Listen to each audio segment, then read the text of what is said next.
Here's my UFID.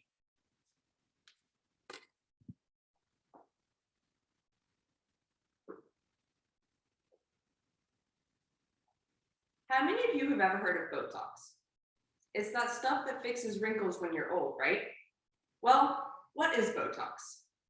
Botox is a brand name of a toxin made by a bacterium that produces the botulinum toxin. It was also the first drug to use this injectable toxin. Botox blocks nerves from receiving a signal so that your muscles cannot contract and the area relaxes completely. Because your face is now frozen, in a sense, the skin doesn't move and therefore prevents wrinkles near the site. I'm going to discuss today what the benefits and the risks of the procedure are and what makes a good candidate for the procedure. Now that we're educated on what Botox is, what are the benefits of the procedure? Due to aging and sun damage, we get these lovely natural wrinkles on our face over time. Botox is a great cosmetic tool to treat and prevent these wrinkles.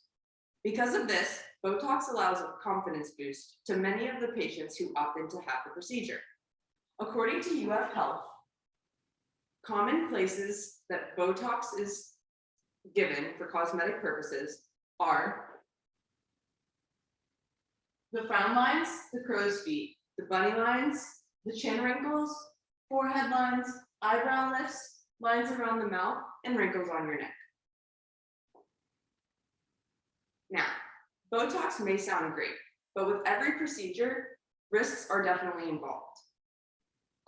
This procedure involves injecting a toxin into the body, which means that there are potential side effects that are rare, but always possible. According to an article by Othwaldi, side effects can include, but are not limited to, a keloid at the scar site, a droopy eye, difficulty swallowing, pain at the injection site, or infection.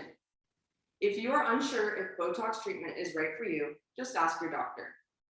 Botox is also very costly and requires upkeep as well.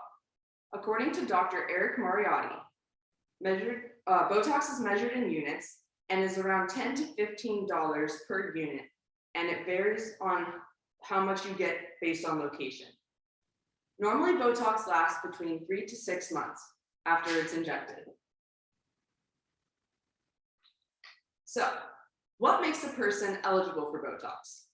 People who develop facial wrinkles due to muscle use, such as smiling, frowning, laughing, squinting, or other facial expressions, are definitely great candidates for Botox. According to Veneman Dental Care, good candidates expand far beyond just cosmetics. Some of the most common uses for Botox include treatment for chronic migraines, hyperhidrosis, which is also known as excessive sweating, bladder incontinence, acne scars, and more. So, who should not get Botox?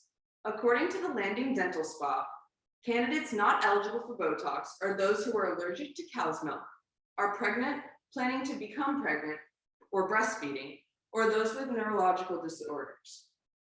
Also, those with static wrinkles, which are wrinkles caused by loss of elasticity or collagen in your skin, are not good candidates because fillers may work better for those kind of wrinkles. Also, people with eczema or psoriasis or any type of skin infection should not have Botox be directly injected into any of those areas or around it. So, today I discussed what Botox is, what the risks and the benefits of the procedure are, and who would make a good candidate for the procedure. Hopefully now you can decide if a Botox procedure is right for you. Any questions? I have a question, Kelly. How many units of Botox does someone normally get? So it depends on the area that they need it in because some are bigger than others, but I would say the typical person going in for a Botox treatment would get around 30 to 40 units, which would be roughly $300 to $600 as an estimate based on, depending on where you go and who does it for you. Anyone else? Kelly, I have a question. So what are the risks or potential side effects of Botox?